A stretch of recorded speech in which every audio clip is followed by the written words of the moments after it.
This is the Blue Man Group. This is the Blue Man Group. This is the Blue Man Group. This is the Blue Man Group. This is the Blue Man Group. This is the Blue Man Group. This is the Blue Man Group. This is the Blue Man Group. This is the Blue Man Group. This is the Blue Man Group. This is the Blue Man Group. Well, hello there, everybody. My name's Ron Ecstasy, and you're listening to Blue Men Group. As always, I'm joined by Devin Welsh and John Biedron. Hello. Hello. Is everything okay over there? Yeah. I heard a cough of sorts. Yeah, a little cough. It doesn't. It's fine. There's a lot of bugs in here. We didn't clean up from last week, and the I know. desks were pretty messy. Yeah, that's my Early bad. listeners will nap. remember that John Famously, John famously got COVID and had it a couple of Yeah. episodes when we recorded earlier. True. So it's That's true. it behooves us to inquire about the state of his health. yeah. Let's behoove. We're behooved. Fortunately, it's not long COVID. I don't think. I think it was a gnat that flew in the back of my throat because we left the snake desk unattended Oh. Yeah. Those Okay. gnats, little yes. bugs flying from all like around. snake poop or whatever. I know that I It's didn't kind of a clean up. mess in the studio. Yeah. I know that I didn't clean up, and that was on me. I see the chart that we have that delineates who cleans what on which week, and I just saw my name when I glanced at it. I saw your name, John, not mine, even though it's clearly there in electric blue pen. My name, You know so what? I apologize. It's okay. You know, there's a lot of desks in the studio. It's really yeah. easy to overlook one. Hundreds, Yeah. in fact. Yeah, we Yeah. have many desks. So, hey guys, I just want to let you guys know. I know we're all ready for this, but I want to explain to the audience. We're going to be off next week. There's not going to be any news next week, and we just want to make that, upfront and clear.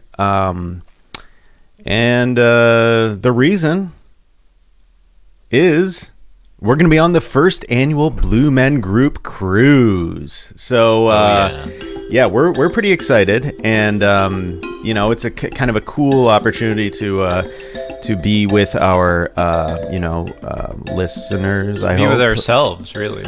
Yeah. Yeah. I mean, that's the important thing is, the three of us will be there. We do have, Ron can give you the details, but we do have a large ship that we will be taking with us. Yeah. Yeah. Yeah, it appears as though we had this booked for a long time, and we were supposed to sell a lot of tickets to our listeners to join us on this cruise, and we're going to do some live shows and stuff like that. But I'll be honest, similar to the whole cleaning situation, I kind of messed up, and I forgot to mention that we're supposed to sell upwards of 75 tickets, priced around $11,000 to $15,000 each to join us on this expedition cruise. So I apologize about that, but I guess I'll read okay. the description anyways. Yeah, so I forgive you for both. first annual Blue Men Group cruise from Antarctica to Alaska. Our expedition cruises, operated through our alliance with the Lindblad Expeditions, bring you to some of the most remote and pristine places on the planet. We'll be traveling aboard the Blue Men Group Lindblad fleet, and we will explore alongside a dynamic expedition team. We'll have seasoned photographer Devin, marine biologist John, historian Mark, that is Ron's friend, and naturalist John and Devin will also be there, as well as a Blue Men Group Lindblad certified photo instructor, John, who is trained to help you take your best photos. So we've worked flexibility into each itinerary that we will be using on our trips so that we can take advantage of wildlife sightings and other spontaneous opportunities that may arise. Our nimble expedition ships can navigate narrow waterways and small harbors that larger vessels cannot reach, and they're equipped with exploration tools such as kayaks, paddleboards, snorkeling gear, and zodiacs. hydrophones, and underwater cameras so that we can discover wild places close up. So yeah, we were supposed to sell tickets for this thing and get some experts on board as well. But we decided, we'll do it in a DIY kind of way. We'll do it ourselves. We'll go on the cruise ourselves. Yes. And we're gonna have a great time. We've got actually some additional roles here that we're filling on the ship. Head of security, that'll be myself, Devin. Ship catering will be John. Janitorial services will be Ron. Nightly entertainment will, of course, be all three of us. We'll entertain each other. The ship engineer is Ron. The documentary filmmaker on board will also be Ron. And we have a special keynote address by Tim Cook. I forgot Really about exciting. that. Yeah. May or may not be the Tim Cook you're thinking of. Right. Someone named Tim Cook will be giving the keynote Someone address. named Tim Cook will be there. Yeah. And the helicopter landing crew for Tim Cook's helicopter will be myself and John. Yeah. So tickets are still available, but we do embark this evening. So just meet us at the harbor. We're going to be on our way there as soon as this show wraps up. Bring around $11,000 to $15,000, depending on the class of stowage you would want to be cash too. And we don't take credit. And it would be even better if it was like a mix of world currencies. Because we're tonight. We're gonna need that. I'm so embarrassed that we forgot to sell these tickets. Well, it's okay. It'll be fun. I mean, it'll be some time for the three of us to get away and I wish we would have mentioned it last week because I totally forgot until probably like last night. I was like, oh yeah, that's right. We're going on the first annual Blue Men Group cruise. Well, you got your Google Calendar alert last night. I know. Don't forget tomorrow. Yeah, exactly. So that's going to be like what's up next week. That's why we're not going to be there next week. But I'm sure we'll probably have some good stories to tell, maybe, or like. Oh yeah. I don't know. Certainly. But we also opted not to record while we're on. That was like part of the thing. We're like, hey, we're not going to record when we're on the trip, right? Like, let's be present. We kept on saying present. Yeah. And we have a lot to take care of on the ship too. I mean, it's going to be a challenge. So we probably won't have time for that. But this week we're going to try to go long on the episode and cover some more stories, go into a little more depth on those pressing stories for you, and so you can listen to the first half of this, and then you can save the second half for next week. Yeah. So yeah, it may not be long COVID for John, but today this is long podcast for us. Mm-hmm. Why don't we just jump right into it? Everyone, this is This Week in History.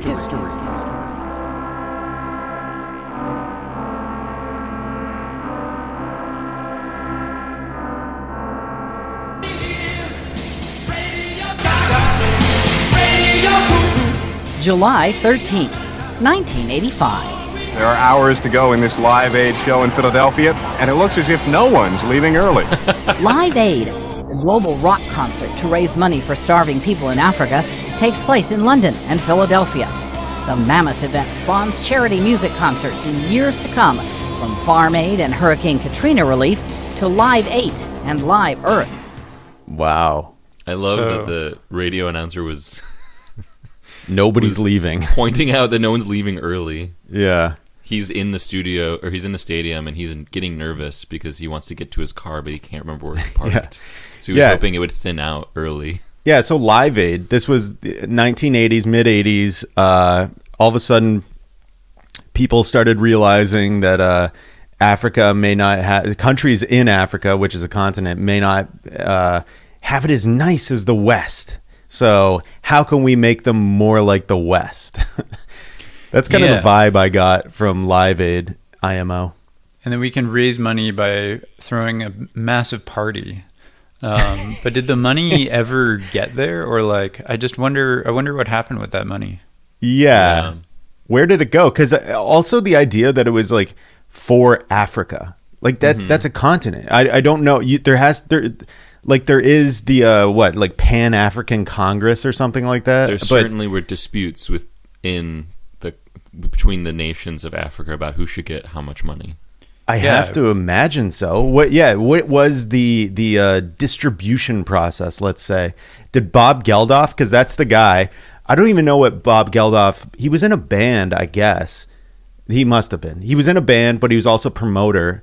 Maybe you know his daughter, Peaches Geldof, who had many a problem. I don't know if she's still around, to be honest. Oh, she was like a British tabloid person.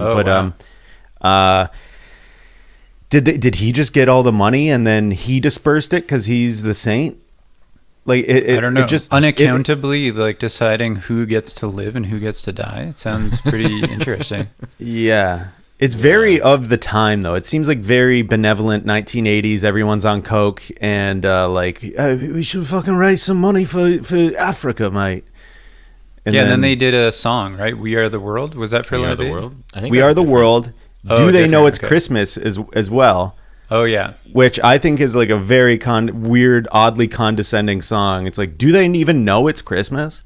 Yeah. It's like, who gives a fuck? Like maybe Christmas isn't what they need. Well, because it doesn't snow. It doesn't snow there, so there's no. Yeah, they don't don't have know candy it's canes. Christmas. They don't. They don't realize. connect to the idea of Christmas. Like, Right. it's a whole different climate, whole different culture. You're like they don't explaining to them who Saint Nick is. Like Right. it's like, so this guy comes down your chimney. It's like, what? Africans actually aren't that excited when Germans come into their country unannounced. Yeah, it's not usually a good sign. Yeah. Forebears ill. Yeah. Yeah, not to get oncoming events. too deep here, but this is kind of, Africa, post-colonial Africa, receiving this Western rock and roll money. You've got like Bono on stage with his voice regaling the young Philadelphians about how life in Ireland is, and asking for a few pennies here and there that we can maybe send over to Africa. I don't know. But yeah, it seems like, it all worked out. I guess the money got to where it was supposed to go, and I don't know. Do you think that anyone on stage got paid more? Like, it got paid to do it? Oh, yes. Everybody did, probably. Yeah, probably. Maybe that's what happened to the money. That probably ate up most of the budget right there. Yeah. Yeah, but then there was obviously the Farm Aid, which was for farmers. I think Willie Nelson did that one. He wanted to help out his farmer buddies, so he did Farm Aid. Then there was Live 8, which I remember in 2004 or something, maybe. Maybe 2008. I don't know. And there was, of course, Lemon Aid for the lemon farmers, all around the world. And, there was all, that was it was a little sour at times, but it was good. My grandmother went to Hearing Aid, which was... Oh yes, for people with hearing problems around the world. Yes. Getting Hearing aid. together. No music, of course. No. Yeah. Rumbling. Yeah, lots of low end frequencies and visuals. Yeah. Yeah. And I remember, of course, there was when all of the medical supplies in the country were dwindling, we had Band-Aid. Right. Yes. Raise money for purchasing cotton and adhesives. Well, and raising money for all of the people banned from social media as well. It was a multiple fundraising thing. Yeah, there was two angles. Interesting. There was the North Stage and the South Stage, and you could go to either one. Yeah. And however long you stayed at that stage was the amount of money of your ticket that went to each cause. Mm-hmm. So it was interesting. The recruiting of acts to play on those rival stages was very, very heated. Yeah, that was a tough concert to put on because they didn't write down the title of what the concert was, so everyone was confused because it was all word of mouth. So everyone was going in expecting different concerts. Well, I didn't go to that one just because I had tickets already to go to a different one. It was called Kool-Aid. Oh, Nice. uh-huh. Yeah, What was that all about? Oh, it was just there was like this wall that fell down, and or it didn't like fall down, it just crumbled, and then a big jug of juice just poured over everybody. And so they had. What a tragedy! I know. Did they have to raise money to rebuild the wall? What do you Yeah, mean? they It was did. just spilled. Did it? Was it? I'm sorry. Was it on top of the wall? Was it balancing? No, it precariously busted on the through wall? this Oh, the pitcher juice of busted juice. through. The pitcher of juice busted through the wall. Nobody was hurt, but No they one was did hurt. have to raise money To patch the wall. to patch the wall. Yeah, so that was So anyway, the legacy of Live Aid, as you can tell, is very robust, complex, and ever changing. Very influential. Oh, But it's let's see- incredibly robust. Incredibly robust. I'm glad you brought that. In keeping with our going along ethos here, let's keep going Oh my God. into today in history. Let's see what else happened in history today that we. Oh, yeah, we want another one? Here we comment upon go. Insightfully. Hit me for another. Here we go. 1793, a bloody milestone during the French Revolution. Jean-Paul Marat, a revolutionary writer, is stabbed in his bath by Charlotte Corday. She's executed 4 days later.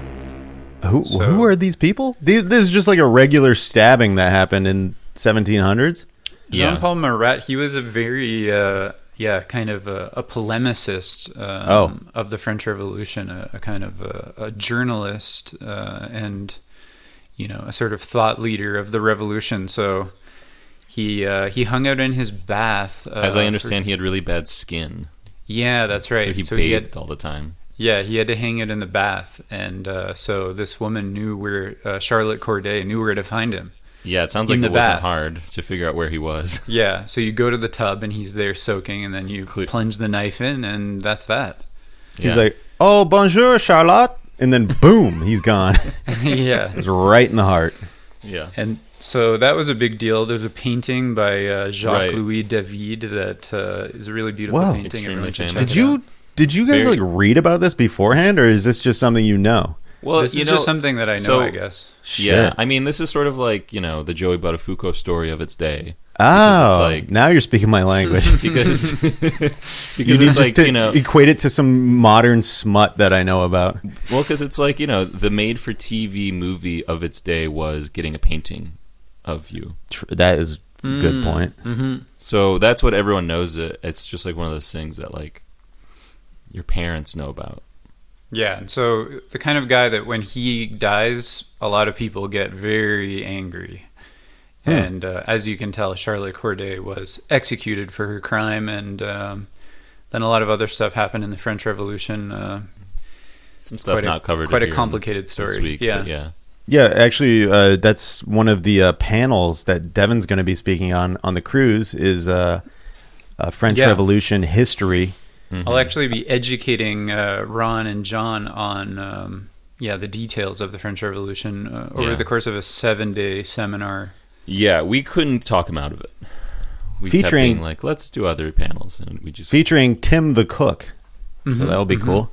Tim Cook will be there. All right, let's go on to the next yeah. I can't piece get of enough history. of that sweet taste of history off my lips. Let's go for another.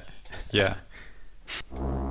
1977, a power blackout leaves New York City in the dark for 25 hours after lightning strikes north of We the did that city. one Yeah. before. Oh, yeah. Another blackout. Yeah. It's always a beautiful thing. When the lights go out on a big city. Candle I prices. had a go blackout up. last week. I had to deal with that. Walking around the house, turning on lights, they don't turn on. Just How kind are of your like, shins doing? Did you bump into a lot of furniture? oh, I did, John. Let's see, Did you what step on did I do? Randy? I took a pitch black shower. That was kind of fun. I was pretty bored. I didn't know what to do, so I was like, I'm gonna take a shower. And then, I had a light, like a little flashlight, like shining up to the ceiling, Under kind your of thing. chin? You had But the I flashlight under your chin the whole time, illuminating your face from below, making you look creepier? I wasn't doing that, but I just thought it would be kind of fun to. I knew where the shampoo was. I knew where the soap was. I felt like, hey, this is a great exercise in knowing where things are in the bathtub. Luckily, my also- friend Charlotte was nowhere to be seen while I was in the tub. True, and you know what? Charlotte would have had a hard time finding you in the tub with the power That's out. right. And I think Safe bath. as a storyteller, I think, that power outages might be a time for you to shine. That the power goes out Thank you. all of these kind of other sources of entertainment are gone. Yep. And you can't even read in the dark, and so you're left with stories. And unless you're blind. That's true. Good point, John. Good point. Yeah, well, nobody was home, so I was alone with my dog. So that was fun. But it was also one of those things where right when the power went out, I was like, this could be like a week. Because I mean, past year has been absolutely nuts anyway. So I was like, well, let's just imagine that this is going to be out for a week. It was only out for like 8 hours or so, but you got to prepare for that kind of stuff, blackouts. And so on the cruise ship, actually, Ron will be in charge of the electrical engineering. So yes, hopefully you've learned a thing or two from your experience. Yeah, actually, I've learned a few things from John, but John is not going to be taking care of the electric stuff. So it's weird because John has way more experience in this, and I'm just going to do it instead of John. Yeah, that's not John's job though on the ship. Yeah, we did this very democratically by having a lotto for all of the ship roles. Yep. So you got to accept what cards fate deals you. Yeah, let's see what else is going on in the history books. As a result, oh shit, looting, we're not even done with the power outage. Oh my. vandalism, and arson hit the Big Apple, already reeling from a severe financial crisis. I have something to add here that they say there is like this urban legend, so to speak, about they just mentioned this looting, that many people in New York City stole or looted, whatever you want to call it, took freely, 5-finger discount, whatever. A lot of music equipment, such as turntables, samplers, mixers. Samplers were not around, but that's where early hip hop, many people say, came out of the blackout. Yeah. Because people now had access to some good equipment.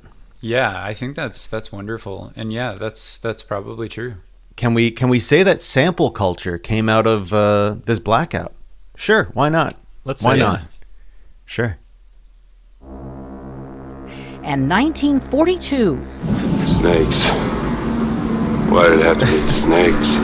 Actor Harrison Ford, best known on the silver screen as Han Solo and Indiana Jones, is born in Chicago. Nice. Wow. That's Harrison the first thing that he Ford. said when he came out of the womb was snakes. Why did it have to be snakes? Harrison Ford.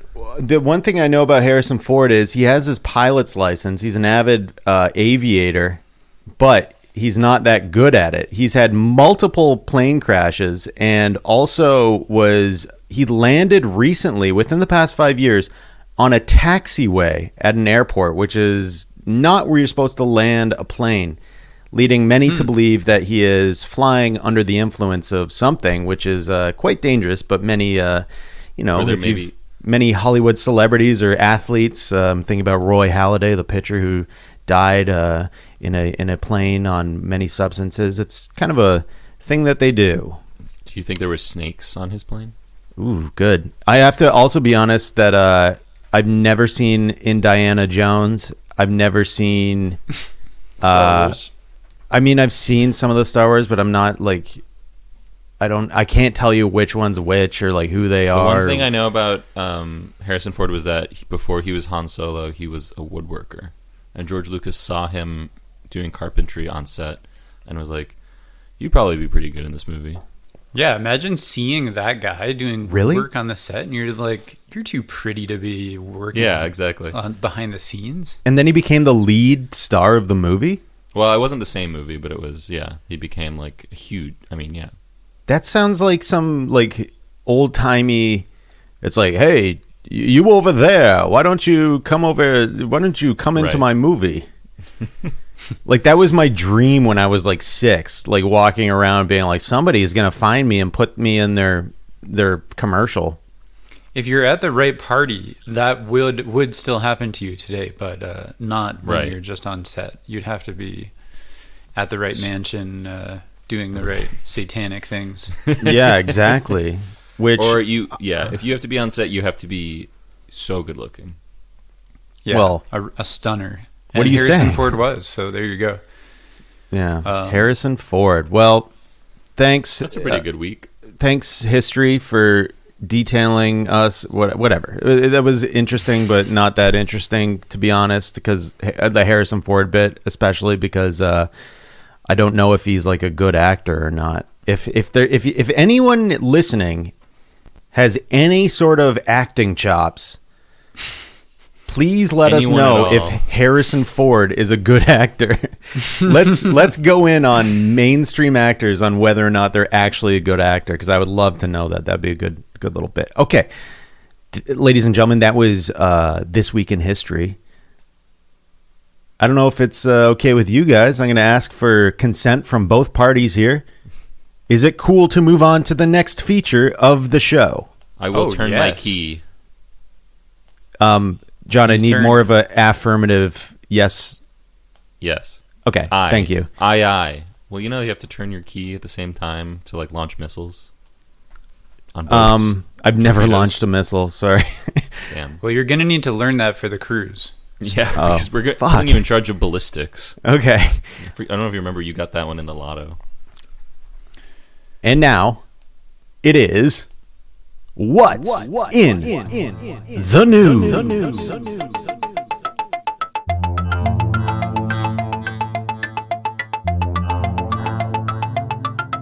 Deb, what's going on in the news? So we've got a striking story from Michigan. Spare me. Headline, Gutter Ball. Michigan man finds 160 bowling balls under home. So that's a weird place to keep them. It's called a basement, by the way.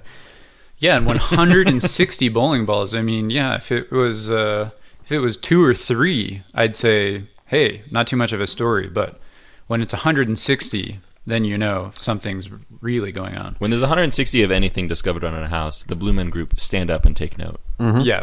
A Michigan man made a striking discovery, sorry, I already used that, under his house when he went to demolish his back stairs. About 160 bowling balls. David Olson, 33, said he found one ball buried in the sand behind cinder blocks this month and continued finding more over the following days. I was actually a little happy about that because it's a little easier to roll bowling balls out of the way than to move the sand and figure out where to put all that, he told the Detroit Free Press. Olson believes there are even more buried under his Norton Shores home. He doesn't want the story to end. Yeah. There's probably a lot more balls underneath the house. There's probably a little like a factory underground just pushing them out. So, weird mystery, huh? Where'd all those bowling balls come from, and why is there no end to their discovery under his house? Well, he contacted the maker of the balls, Brunswick Bowling Products, which had a plant in the area and said they were made in the 1950s. He said former employees contacted him and told him the workers used to take scrapped bowling balls to use as an alternative to gravel or sand. Oh, interesting. So they're wasting the production of these bowling balls. What's happening? What happened with that? Why weren't they selling? What are bowling balls made of also? Is it like ivory?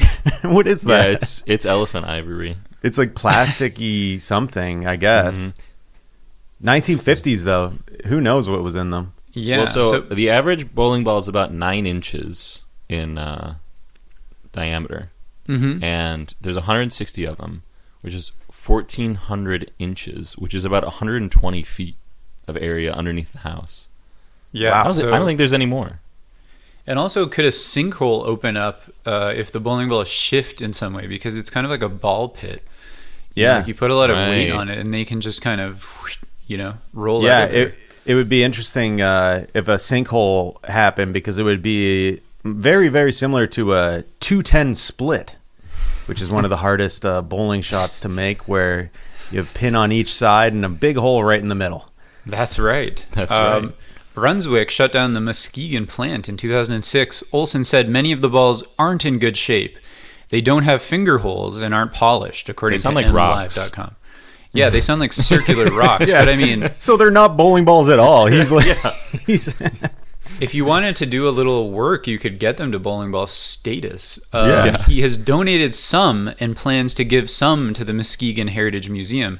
He'll use the rest for landscaping or to make sculptures, according to WZZM TV. Sculpture, bowling ball sculpture. What is he? Salvador Dali? No, didn't make any sculptures, but it goes to show you that sometimes an extraordinary discovery underneath your house can turn you into an artist. That's true. Sometimes the very materials that would turn you into an artist are waiting there, buried underneath your house, and you just need to dig them up. Yeah. Mm-hmm.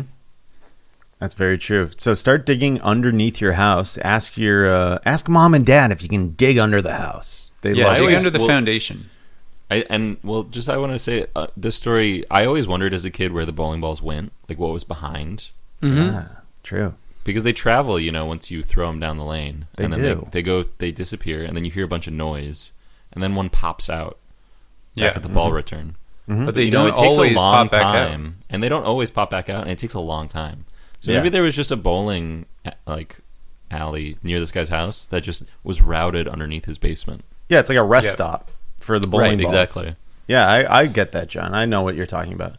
I have a question. Anyway, yeah. I was gonna say, are you guys any good at bowling? Do you guys like bowling?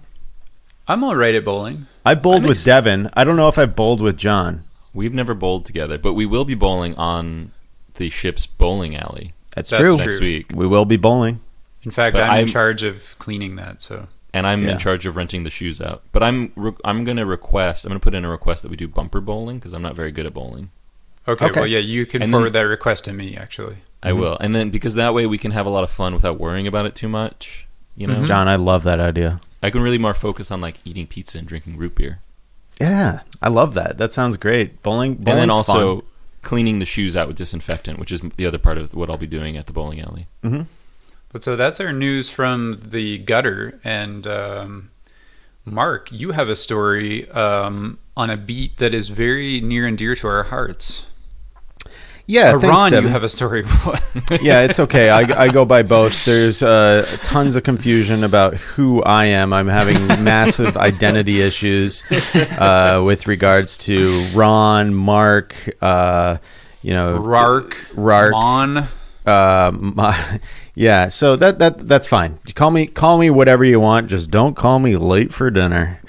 Late to dinner, I think. Whatever. Okay, so I've been keeping a beat on the future of thought. If you can stick with me here, what that means is I'm looking for the smartest people in the world. Okay, we've talked about Mensa. We've talked about baby geniuses and all that kind of stuff. People graduating college at age 1.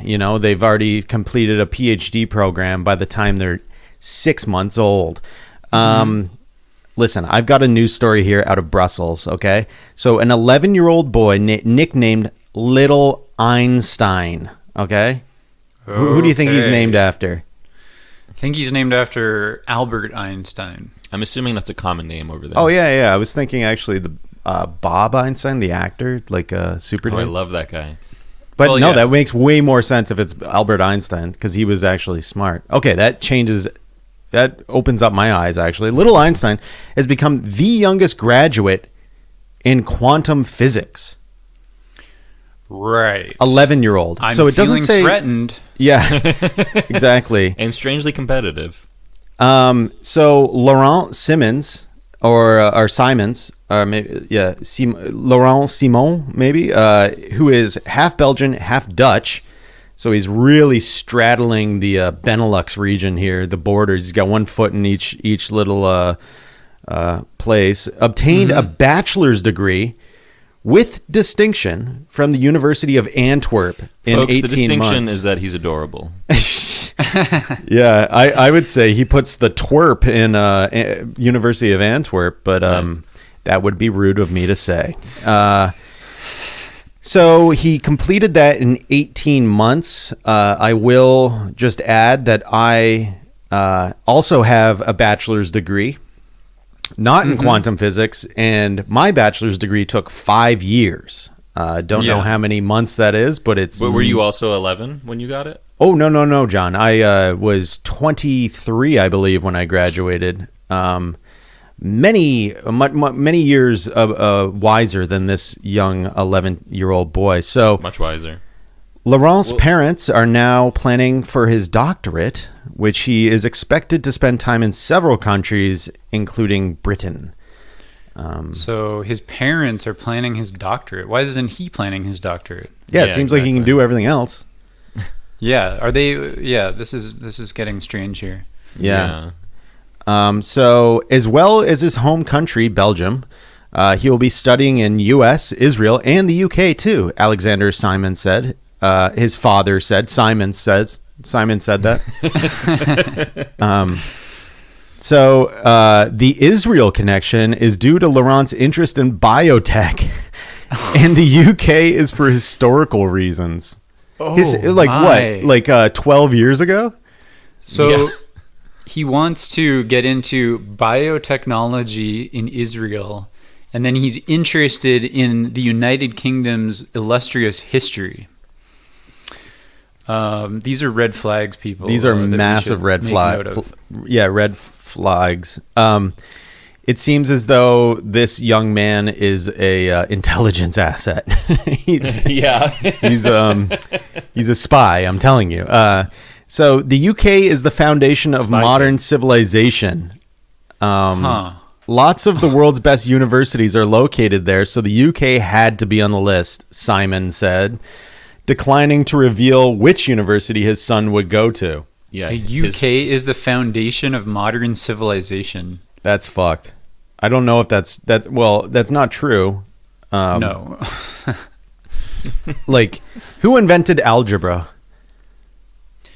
I don't know. Like, I believe the Egyptians or something. The Egyptians or Iraqi, or like whatever. I'm saying the Middle East. I think the cradle of modern civilization would be in the Middle East, and then the foundation for humanity would be Africa. So looks as though this kid may be able to figure out quantum physics, but can't figure out history.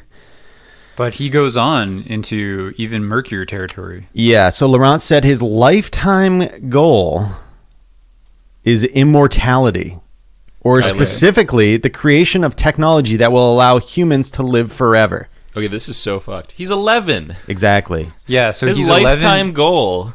He's thirsting after immortality. At 11. At 11. It's like, dude, you've got like at least 90 years ahead of you. I know the first few years are probably the sweetest, but Jesus. It's not downhill yet.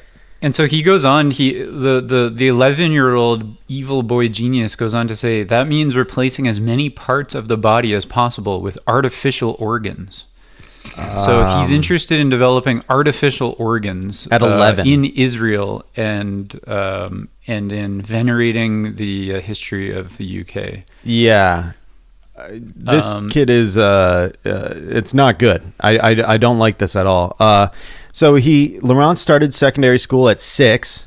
I think that's so he's right. in high school at 6. Oh yeah, high 6 school years at 6. old, and then university at 8. Why? So he's in university at 8 years old. What's why? I'm getting very annoyed. Like actually, like personally, very annoyed right now. He was enrolled at Eindhoven University in the Netherlands, but switched to Antwerp in Belgium after a row with authorities over his exam schedule. Oh my God! So that he's wasn't like coming from him either. That's his parents. Absolutely. Somebody needs to arrest these parents. Yeah. Dutch authorities. I'm going to call Dutch authorities. He needs like a gap year between his undergrad and his graduate degree. He needs to hang out with people who aren't his parents. He needs to learn how to ride a bike. Yeah. Here we go. The truth comes out. His parents had wanted him to graduate from Eindhoven before December 26, 2019, so he would become the youngest university graduate ever. The record is held by Michael Kearney, who graduated in anthropology from the University of Alabama, age 10 in 1994. That's what this is all about, folks. USA. Sorry. We got to find out what Michael Kearney is up to now, and then we need to extrapolate Laurent's future. Yeah, exactly. So Michael Kevin Kearney, by the way, is an American college professor and game show contestant. He's known for setting several world records and related to graduating at a young age. He's won over $1 million on game shows, apparently, which is is very cool. But the early life, first sentence in the early life. Can you read that? First sentence, he says, Michael was homeschooled by his mother and father, especially his mother, a Japanese American. He was diagnosed with ADHD, but parents declined to use the offered prescription of Ritalin. His younger sister is also a child prodigy and graduated from college at age 16. Seems weird that they're putting all the onus on the mother. Anyway, you can see with little Einstein that maybe his destiny, he wants to become immortal. He wants to work on the technology of artificial organs, but it's more realistic that he'll end up using his genius to kind of trick the system to make some money on a game show, rather than make any substantial gifts to civilization. Yeah, and then just sort of coast as like a professor or whatever. Yeah, I'm trying to think of what I was doing at age 11. Probably playing a lot of SimCity and NHL video games, or like I was throwing the football outside with my friends, trying to play tackle football, that kind of stuff. Yeah, riding my wrestling, bike, a lot of backyard wrestling. Yeah. So the article goes on, Laurent's mother, Lydia, has defended the family from accusations that her son should be having fun rather than studying. I can imagine that a lot of people think, leave him alone, he's still young, she said. But people who say that have not had a child like Laurent. Everyone, including psychologists who want to give advice, just can't, because there's never been a case like this before. Sorry, but he couldn't beat the record, so I guess there is exactly. A case So like there it. is a case like this. And the article ends with a sort of a quote from Laurent himself. I find it flattering that people compare me with Einstein, he said, Laurent, who has an IQ of 145. But I think everyone is unique. Einstein is just Einstein, and I, Laurent, am just Laurent. Oh my God! But also, Einstein wasn't known for graduating college early or anything. Yeah, he did. The comparison doesn't hold water. Yeah, Einstein had great success later on in his life. 1905, theory of relativity. Boom, right there. I'm flattered that people are comparing me with Einstein, but I just want to work at a patent clerk office for my own reasons, and I'm not trying to model my life like Albert Einstein's in any way. Yeah. I'm just Laurent. This, again, is a name that I encourage you to write down, Laurent Simons. Get it tattooed, actually. Yeah, get it tattooed so you don't forget his name, because in the future, Laurent Simons is going to be trying to replace your organs with artificial ones and he while you're need sleeping. To use your organs to study what happens when you remove one from a human body. Yeah, and then so when he gets your corpse, which you've donated to science, he'll look at your arm and see his name tattooed on your arm, and it'll be kind of like a pick-me-up for him, because he'll feel like, people do care about the work that I'm doing. The important work that I'm doing at the age of 19. Yeah. Yeah, I'm very much looking forward to hunting down, finding Michael Kearney perhaps for an interview, child genius, to kind of maybe give young Laurent Simons some advice. Perhaps we could take the information from a former child prodigy genius and forward that to Lydia and Alex. Laurent could learn Laurent's a lot parents. from Kevin, like how to kiss a girl, Yeah. How to ride a bike. Maybe Anything. how to tie your shoes. I don't know. Tie your shoes, yeah. Stop wearing Velcro shoes. That's what they forgot to mention here is Laurent wears Velcro shoes because he still hasn't figured out how to tie up a nice bow. All right, well, Laurent, thanks very much. Good luck. I'm going to keep my eye on you.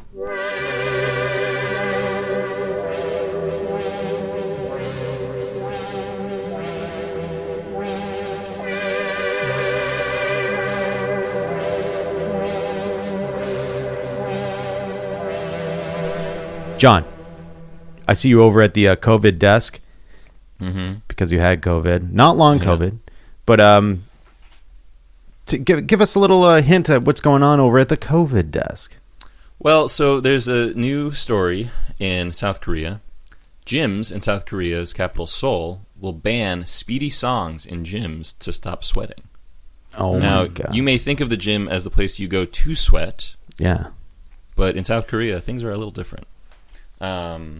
Gyms in South Korea's capital Seoul and its surrounding region have been told not to play music with a tempo higher than 120 beats per minute in order to limit the spread of COVID-19.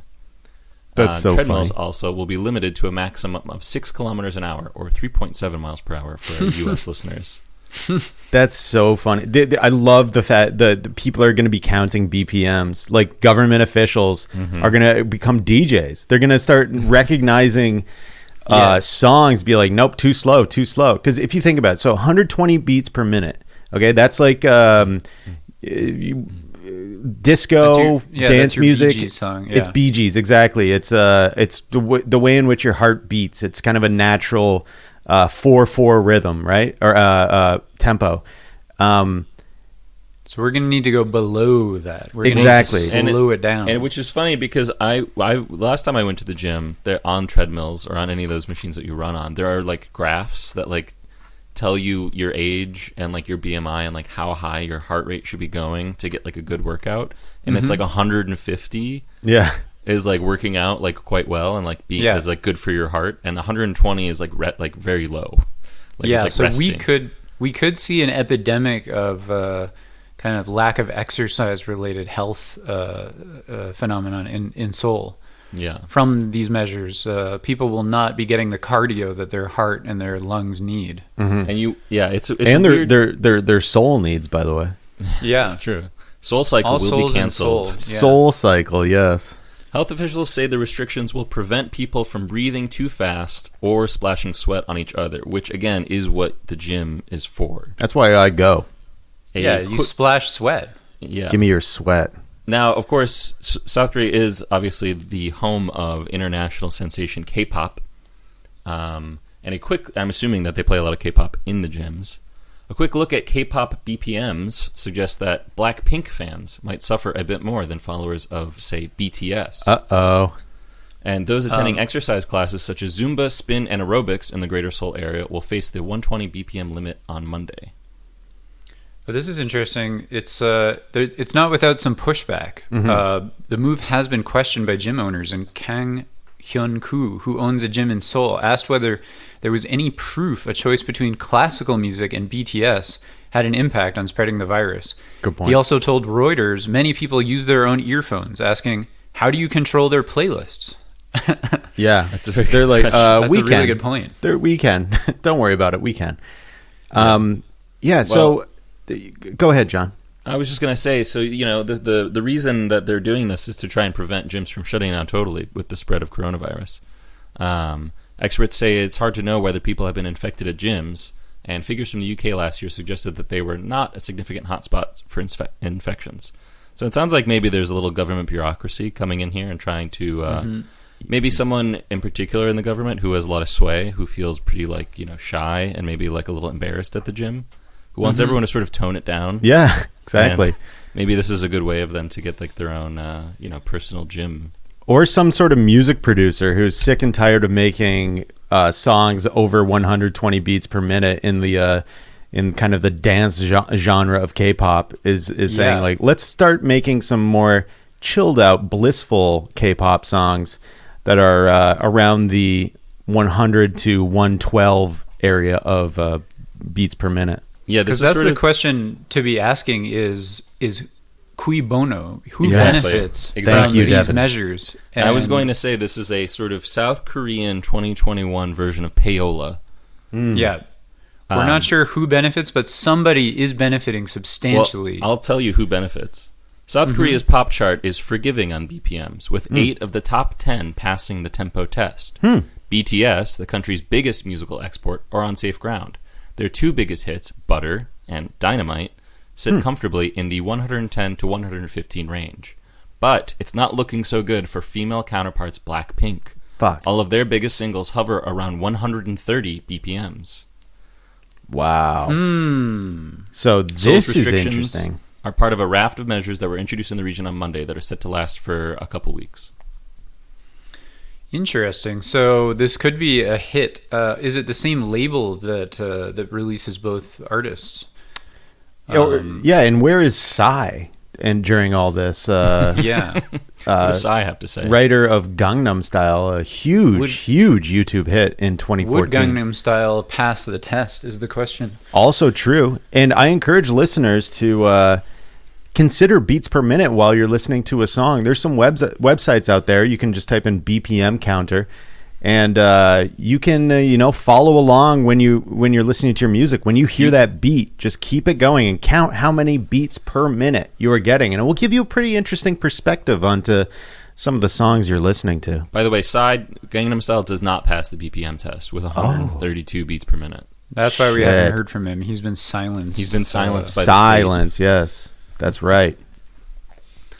So, all right, John, you've got. I see here you've put together a playlist with some songs that will work in Seoul. I don't think on our cruise we're anywhere near South Korea, so we really don't have to pay attention to this. But I know we have a huge amount of Korean listeners. So could you please maybe give us a few of these hits? Yeah, so we have, starting off the list, we have BTS Butter, 110 BPMs. Then you have Dua Lipa and Silk City's Electricity at 118. You've got Robin, Dancing on My Own. You've got a Doja Cat song, some Justin Timberlake, a little retro throwback. So you're saying that these are legal songs for if these are legal at the gym specifically. Yes. Classics by Lady Gaga, Skrillex, Nelly Furtado, Mark Ronson. And of course, everyone knows Chic La Freak. 119 beats. Just Chic La Freak. Yeah, just squeaks in. 119 is okay. 120 is forbidden. Up against the wall. We're sending you off to the Korean jail. We're gonna take you there, and it's not gonna be good. Don't even think about dancing in double time to any of these songs, because that's strictly forbidden. Because I could think that somebody finds, they put on Chic La Freak, 119 beats per minute, and then they're dancing double time. They're doing crazy popping and locking, like really fast dance moves. Juke, they're working footwork, up the sweat. Yep. Yeah, and their sweat is spraying all over the place, even though they're listening to a song that technically fits the requirements. Don't do that. Yeah. Okay? Well, here's a little tip and trick here. Okay, so some songs are going to be, you could hear them halftime. So let's say like drum and bass or jungle, that kind of music. Yeah. It's clocking in at something like 140 or 70 or something beats per minute. But listen, you can just do it dance halftime at like 88 or whatever it is beats per minute. Yeah. And so you're still listening to a very, very fast song, but if you just move in a slower way, you're still in the tempo. So all of the junglists in Seoul know this very well. Right. They understand that they don't dance to the exact tempo of the really fast jungle songs, but no one's listening to them. No one cares, and so jungle is getting thrown under the bus here in Seoul. Yep. Well, so that's why we on our cruise actually, Ron, I've rerouted part of the destinations with the Lindblad expedition. Cool. And we're going to be passing by South Korea, and we will be setting up as an ad hoc pirate radio station. Nice. Mm-hmm. Yeah. And actually, you're going to be in charge of the tower. Yeah. Oh, no, that's fine. I've got it packed. So, we'll be in the harbor. High-speed techno, speedcore, jungle, drum and bass into South Korea. Yeah, we're going to be...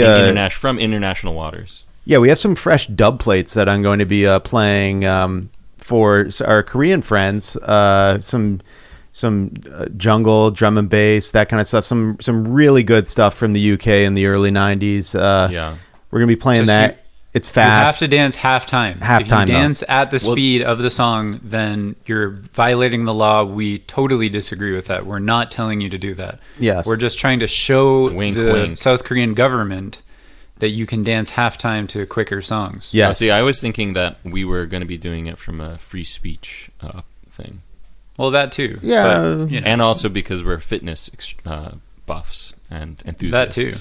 Yeah, there's a lot. Listen, there's a lot at play. I just also want to remind everybody that on our cruise, the special keynote speaker will be Tim Cook. Just wanted to mention that again. All right. Well, that's pretty interesting that we're very aware now, hyper aware, some would say, of beats per minute in songs, especially when we're around the Korean Peninsula. That's something that we always pay attention to when we're over there.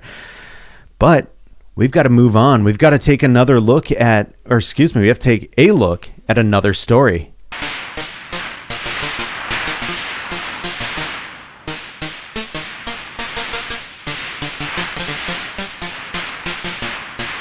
So I'm going to take this one. We got people. This is a headline from the Washington Post. People, could be anybody, dumped their pets into lakes, officials say. Now, Could be any official. now football-sized goldfish are taking over. What? Thank you. Oh my gosh. This is a classic Blue Men Group story. This is a beat that we've been on since the beginning, really. Yeah, the animal lake. kind of growing bigger, stronger, fish. larger fish kind of beat. Giant fish beat, I guess you would call it. So the invasion begins innocently enough. A goldfish paddles the secluded waters of an at-home aquarium, minding its own business, disturbing no native habitats. The real trouble comes... Everything sounds good so I'm, far. I'm happy. I'm feeling safe. Yeah, well, here comes the real trouble, okay? When the human who put it there decides it's time for a change. No, don't change. Not wanting to hurt the fish, but not wanting to keep it either, the pet's owner decides to release it into a local lake, pond, or waterway. That decision, experts say, is well-meaning but misguided and potentially harmful. Putting your goldfish in a lake when you decide you don't want it anymore is a very boy genius level move. I know, Yeah, but absolutely. I've had goldfish and they just eventually They don't live die. very I don't long, get yeah. rid of them. You can kill it. It's so easy. Just eat kill it. Get rid of it. Take it out and step on it. Fillet it. Who's auditing their aquariums this often? Where it's like you get a goldfish, like a total like rookie fish, Yeah. and you're like, I have to move on. Like I need new Yeah. exciting I need something fish. better. Like I need to move on to like Yeah. way crazier fish immediately. Putting food in the water like every few days. It's just too much for me. Yeah. I can't take care of it. Exactly. A rookie fish. Exactly, John. So officials in Burnsville, a city about 50 miles south of Minneapolis, demonstrated why late last week, when they shared photographs of several massive goldfish that were recovered from a local lake. The discarded pets can swell and wreak havoc, the city warned. The How city massive official... is a goldfish really getting? Yeah, well, football size. So please don't release your pet goldfish into ponds and lakes, the city wrote in a Twitter post, which had been liked and retweeted more than 15,000 times Sunday night. Love when the newspaper's just telling us how popular a tweet is. Yeah. They grow bigger than you think and contribute to poor water quality by mucking up the bottom sediments and uprooting plants. Wow. They're depicted as these destroyers, this horde coming in and just wreaking havoc. Yeah. Okay, I'm looking actually at the pictures now of the goldfish, and they are really big. They are huge, I know. So you can find that. Yeah, look up this headline: people dump their pets into lakes, and then type in goldfish. They're the size of a shoe, an average man's shoe. So yeah, please don't release your pet goldfish into ponds and lakes. They grow bigger and you think you contribute. Okay, yeah, I said that. So Burnsville, along with neighboring Apple Valley, I think I know something about Apple. Tim Cook began surveying the lake's goldfish population after residents complained of a possible infestation. What? Working with the company Carp Solutions. Sweet. I love that. Carp Solutions, which specializes in controlling water pests.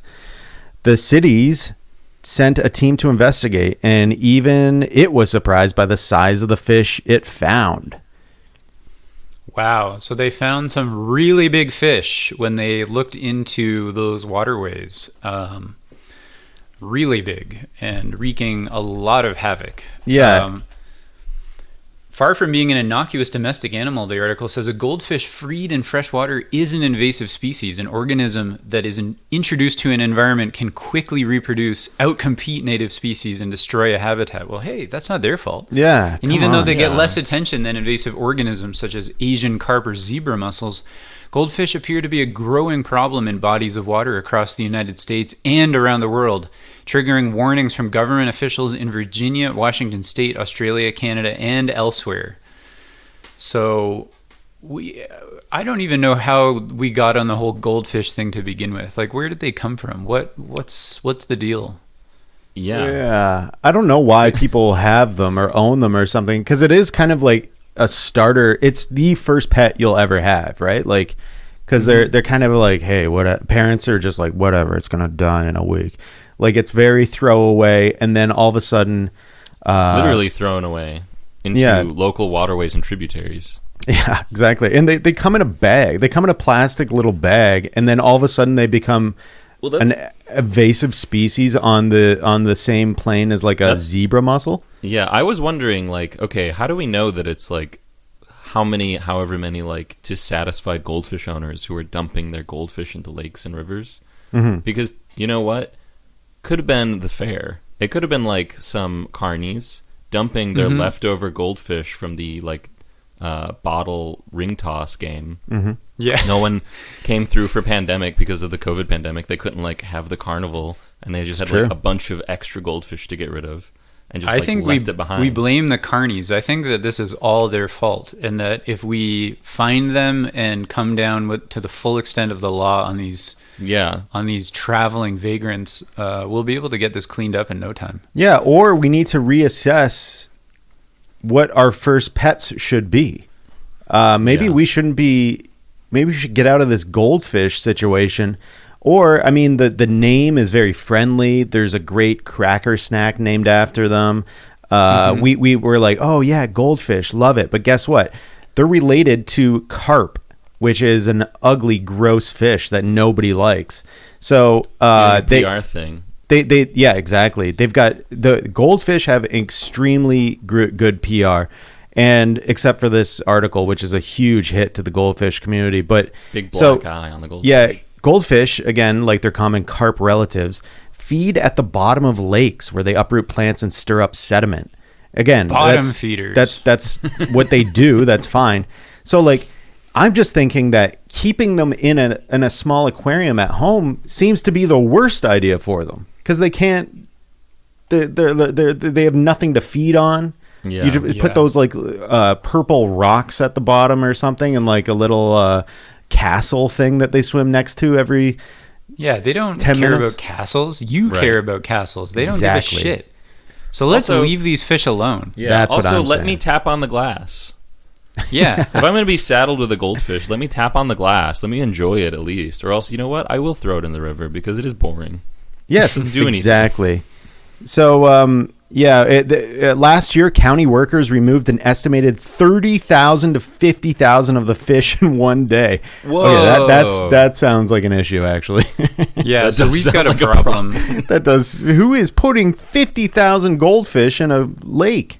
I thought this was like just taking Toby, your little pet, down to the river and then dropping him in, and all of a sudden.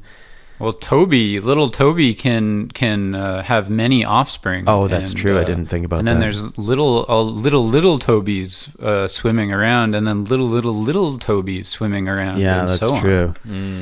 I can see how that would quickly get out of hand. Yeah. So they're saying that these cities are signing, or counties signing, an $88,000 contract with a consulting firm to figure out how to manage the goldfish. The consulting firm is Feline International Concerns. Yeah, cats are licking their lips right now. In 2018, Washington State officials said that they would spend $150,000 rehabilitating a lake near Spokane. An invasive species expert in Alberta called the Canadian province's problem scary. So yeah, there's a lot of money coming into this. It's a big problem. You should be aware of it, concerned, even somewhat frightened. Stay on your toes about this, because there's a lot of weird things going on, but this is certainly one of them. Far be it from us to scaremonger, but you should be afraid. Yeah, you should be. You should be extremely afraid of very this. Scared. And also, this looks like a great opening for us to start a goldfish consulting firm, to be honest. But Ron, you have a totally different story here. A quick little economic update. Oh, yeah. I just wanted to give some economic updates just as to, state of our economic affairs. Everybody's looking at their pocketbooks these days thinking, where is it all going? This meal cost X amount, that meal cost this amount. I have created something called the Super Mario 64 Index that will help us understand. So what like an index is, right? Like there's various indexes. There's the at the backs of books. Yes. Go on. Okay, that's different. I'm thinking more of like the Dow, the S&P 500. These are indexes to let us know how the world's going, right? So there's one called the Big Mac Index. Deb, do you know what the Big Mac Index is? I do trade stocks on Big Mac's index. Yeah, Big Mac's index. So yeah, the Big Mac index is basically the price of a Big Mac all around the world. Right. It's sort of used informally as a way of measuring purchasing power parity between two currencies. Okay. So we get to see, how the currencies compare by the price of a Big Mac. Right. Yeah. Well, thank you. That was really well said. Answer, yeah. So you're very familiar with the Big Mac Index, it seems. Okay, so again, I've been trying to work some economic models in my free time, and I've created this Super Mario 64 Index where I'm trying to figure out the individual price of Super Mario 64, a game that came out in 1996. Okay, so if we can figure out the price of that can kind of give us an indication of parity with regards to that was sort of the Goldfish of N64 games. That's right. It's your starter game. Yeah. Yeah. So let's just I'll tell you what's up. So a sealed copy of Super Mario 64 has sold for a record $1.56 million. Oh my God. A copy of the 1996 game Super Mario 64, still sealed in its original box, sold for $1.65 million, as I just said. $5.6 million. And breaking a record that was set just 2 days earlier. Exactly. So the price of Super Mario 64 unopened 1996 copies are not only extremely high, but they're getting higher. They're getting, oh my God, very, very high. So I encourage you to go to your basement and try to find any copies you have, and hopefully they're sealed. But also, I'm supposed to be like basing my like finances on this metric. Yes. I didn't think that they cost that much. I was going to say like $20 to $60. No, like 1.56 million. So what we're trying to say here is it all. The economy is heating up. It is heating up. It's going into hyperdrive. When we see the Super Mario 64 index at this level, it's kind of something that we haven't seen since, I don't know, the 1930s. Yeah, exactly. Right before the crash, we saw the Super Mario 64 index. I think it was even a little higher than this, 1.65 or something. But in any case, they call it one of the four horsemen of the apocalypse. Yes, exactly. When the number gets over 1.5 million, yep.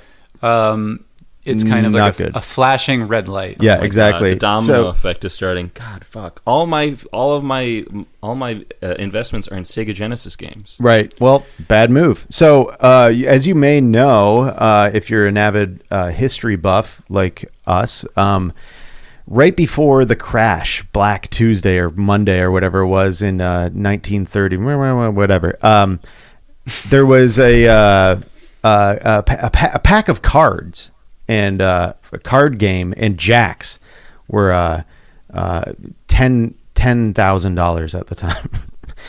Just very expensive. And the day before, they had been only $5,000. Exactly. So Thank you. That doubling in a day, that was the sign that kind of tipped things.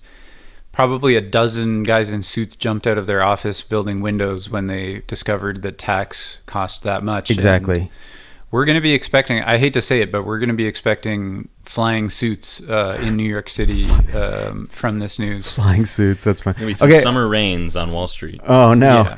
Yeah. So Heritage Auctions, based in Dallas, Texas, said the Nintendo 64 game, the first game in the Super Mario series to feature a 3D world, sold for $1.56 million. Again, we hear that number. On Sunday, we're hearing it more and more. Again, 2 days after a copy of The Legend of Zelda for Nintendo Entertainment System sold for $870,000. Oh my God, you guys! I just bought a copy of Q*bert for the Sega Genesis for $2,000. I thought I was future-proofing my portfolio. Nope. Again, a wrong Sorry, decision. John. Sorry, John. That was misinfo. That was yeah. But so, there's a quote from Heritage Auctions video game specialist Valerie McLecky. And she said, after the record-breaking sale of the first game in the Zelda series on Friday, the possibility of surpassing 1 million on a single video game seemed like a goal that would need to wait for another auction. Nope. We were shocked to see that it turned out to be the same one. We are proud to have been a part of this historic event. Proud? I don't know if you're going to be proud. Yeah, Because, when it all folks, this comes. is a sign of trouble to come. Yes.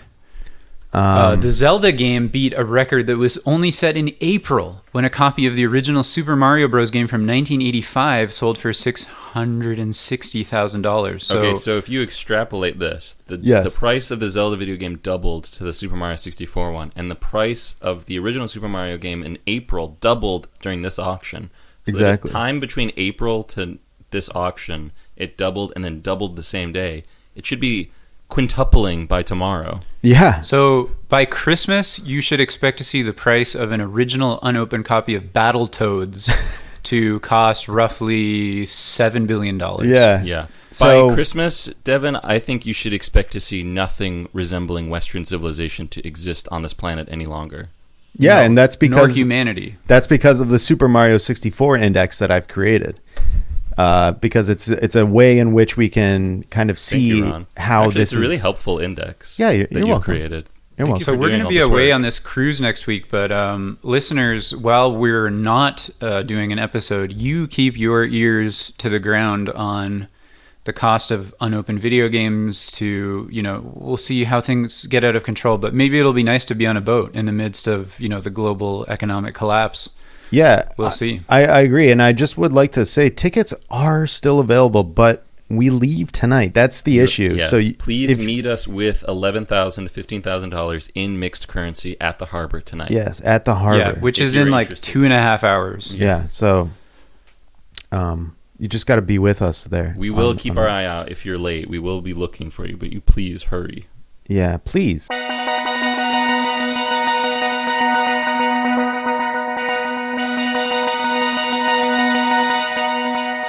So this is a new segment, probably my favorite new segment that we do.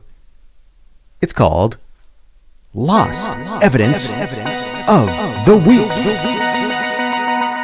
So some more evidence has been lost this week. Fuck. It's always happening, and Yeah. sometimes it's good, sometimes it's bad, sometimes we're happy that it was lost, sometimes we're very upset that it was lost. And in this case, I think we're pretty pleasantly surprised Yeah. that the evidence was lost. Absolutely. I'll take a read of this headline. You'll take okay. Can I take the read of the headline? I would love to read this one, Dev. Please do. Evidence lost in case of soldier accused of feeding cannabis-laced cupcakes.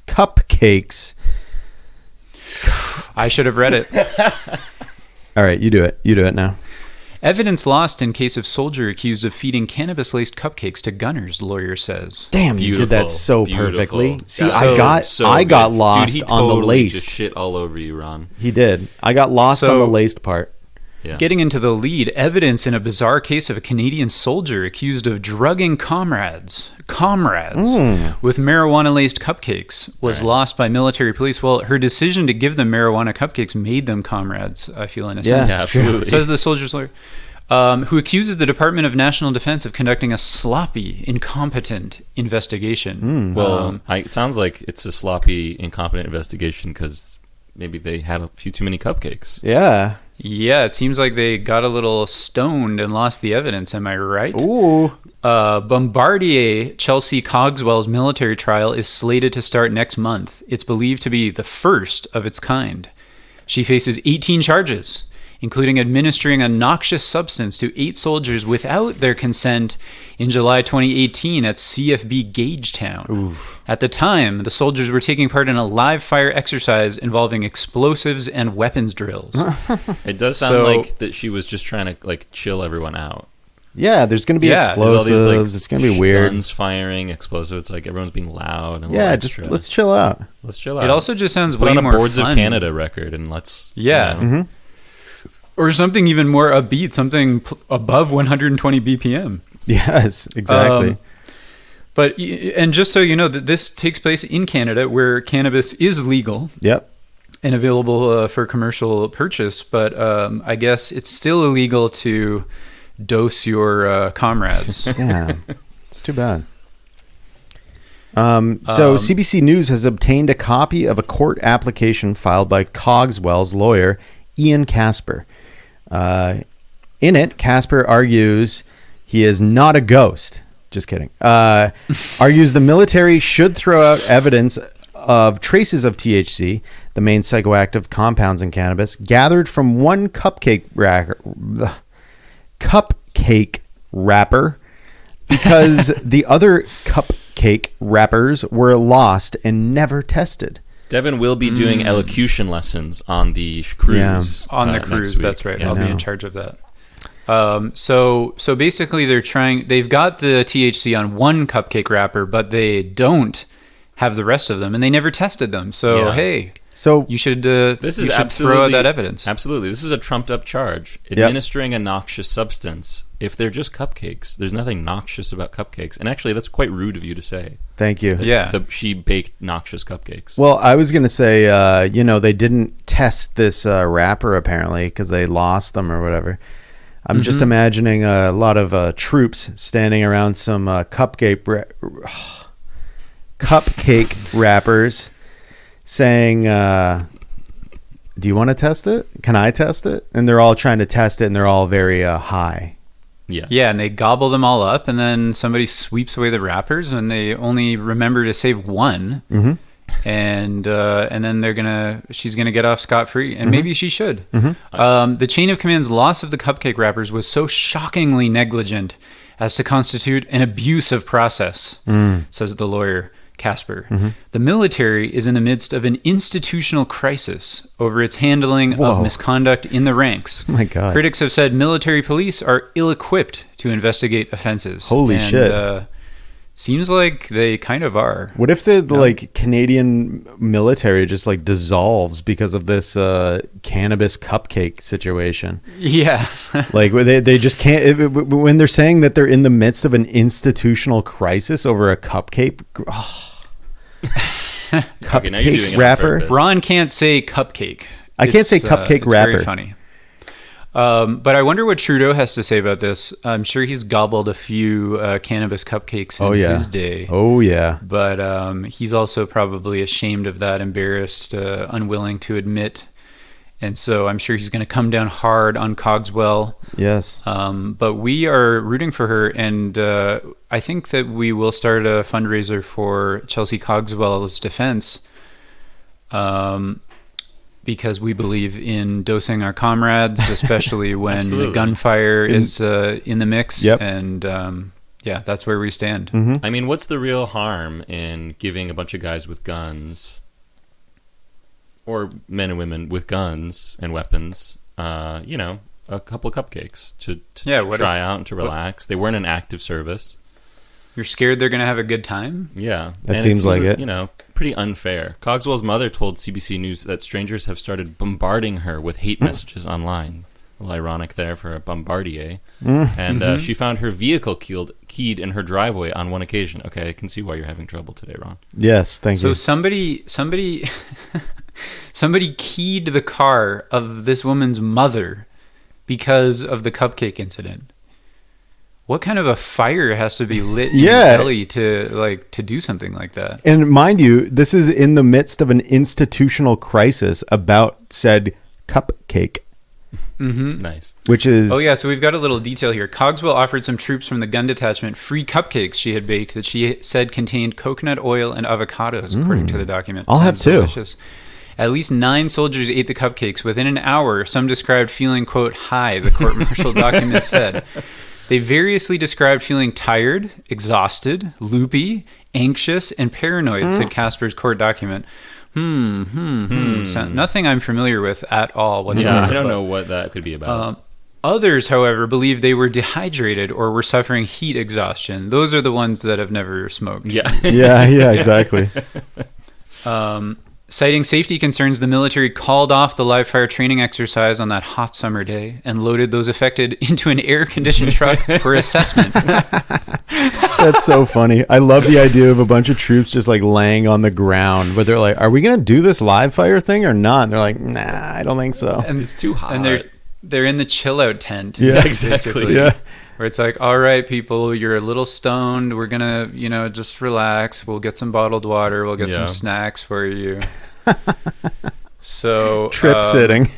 Yeah. Yeah. So the Trip sitting the live fire exercise. Yeah. the soldiers are tripping, and I think maybe there's a crisis in the military, partially due to the drugs. Yeah. But maybe the drugs are the solution. Yeah, to maybe the problem. Maybe the problem is actually that they have to fire their guns at all, and maybe the solution is the drugs to make them stop shooting. Because that sounds more of a that's true. problem than just being a little high. Yeah. Being I know, they inside- can't stop inside shooting. the AC They can't stop. room. Yeah. It seems like Chelsea Cogswell is kind of like a Martin Luther of her day, where she's dosing troops who are now like, wait a second, why am I doing this? Why do I have this giant machine gun around my shoulder and shooting at and they're like, wait, I don't think I should be doing this. And then the military's like, where's the cupcake wrapper? We need to check it. We need to test it. Institutional crisis. And then they're like running around keying the cars of mothers and stuff like that. It's like, come on. I know, it's like, it's not even her, it's her mother. Like, what's the matter with you? This But is they going chomp- to... This is They chomp down, Yes. they tune in, and they drop out. That's Exactly. what happens. This is going to be a sea change in the way in which militaries operate in the world. They're going to be militaries are now going to become these institutions where if you want to try certain things like cannabis-laced cupcakes, you go there because of Chelsea Cogswell's service to the country. And listeners, if you know what's the right thing to do, you will bake some cannabis cupcakes and you will send those to the U.S. military. Send them to our right troops. away. Support our boys. Yeah, So, don't mention Support that there's the troops. cannabis in it. They like to be pleasantly surprised. Send them the muffins or the cupcakes, whatever you want to do. The only thing that could go wrong is they will not want to shoot their guns anymore. That's right. Yeah. Oh no. So call off your live fire training. Go into the air conditioned truck. Realize that that's way cooler, so to speak. Than, Put on the record. what Put are on you the doing? record. Asia by Steely Dan. Yes. Just Absolutely. tune out. Get the AC blasting. Get some water going. Yep. It's going to be fantastic. You got your friends, your comrades. It's great.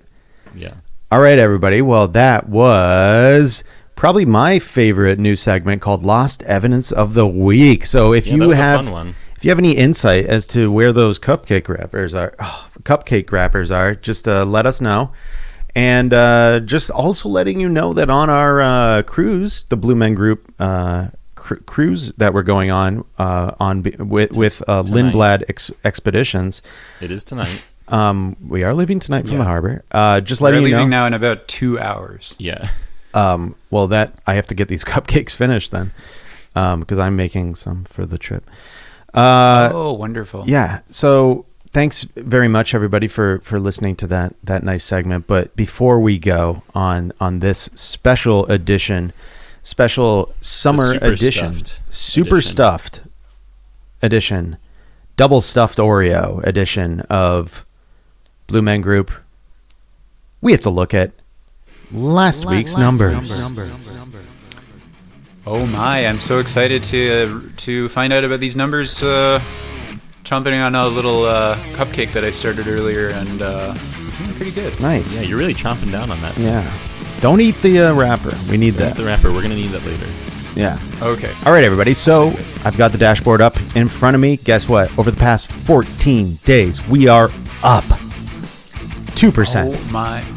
Wow. We're doing well. Staggering 2% increase in the Blue Men Group listener index. Yes. But we've got something. We've got an interesting little sub story here. Yes. That, of the last 3 episodes, in the first week, we had episode 37, ultra thin condoms and sea mucus cleanup. First week was 103 listens. Not bad. Not bad. The next week, 38, nude sunbathing tips and tricks, how to not get arrested. 89 listens in the first week. Okay. Yeah. Not so good. A little back step there, but But then last week, 39 radioactive terror pigs. first week, 121 listens. That's huge. Hell yeah. That's probably the most we've That's had. more than we get in a month on episodes. So, coincidentally, that was actually the first time that the three of us promoted the podcast on our Twitter feeds. Yeah, it's true. It's This not a is a coincidence big. at all. Why? Wait, yeah, it's not a coincidence. Never mind. Yeah. But so It was a good episode. We shared it. We shared the episode, and people responded. They clicked on that link. Mm-hmm. They opened that audio, and they Listen with their Presumably ears. They they listened the listened whole to. time.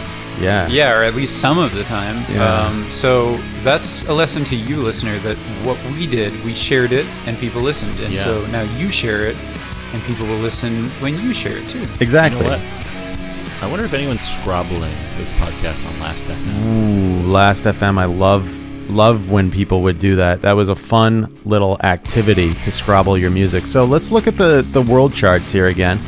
So let's change this calendar. Let's look at July. We're halfway through with July.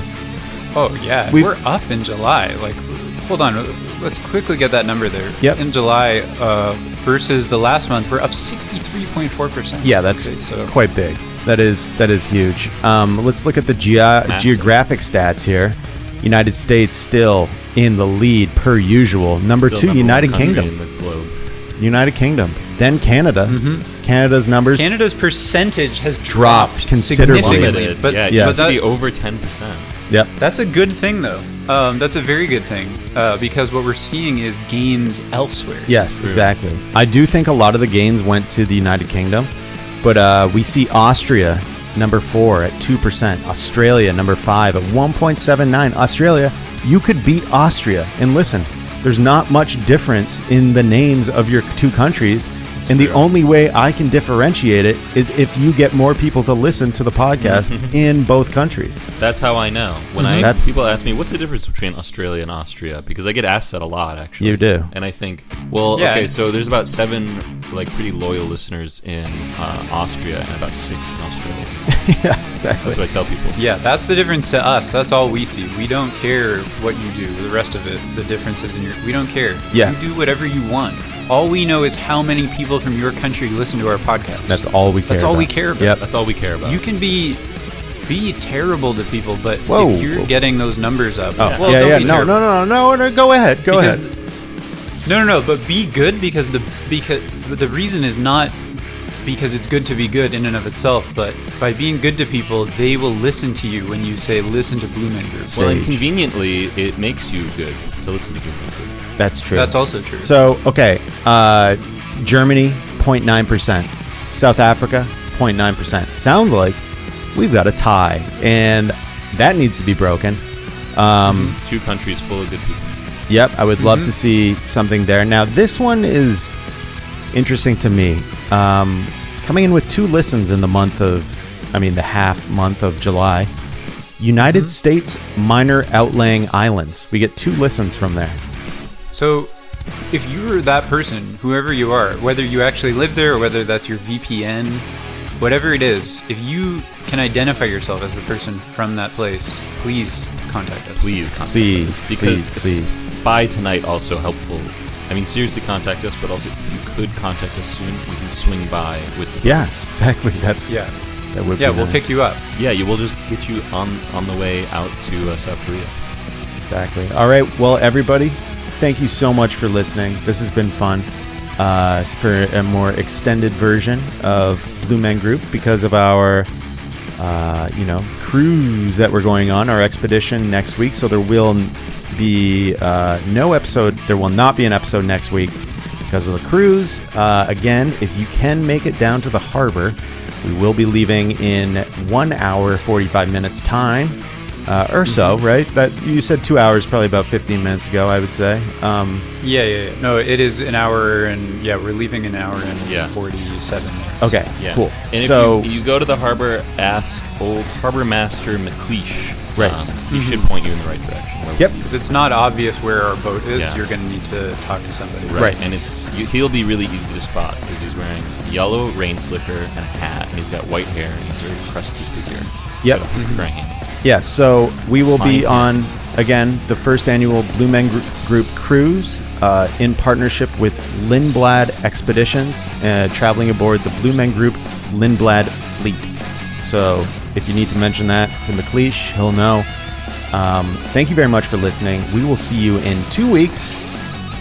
Be safe, be good, love your friends and your neighbors. As yourself. As yourself.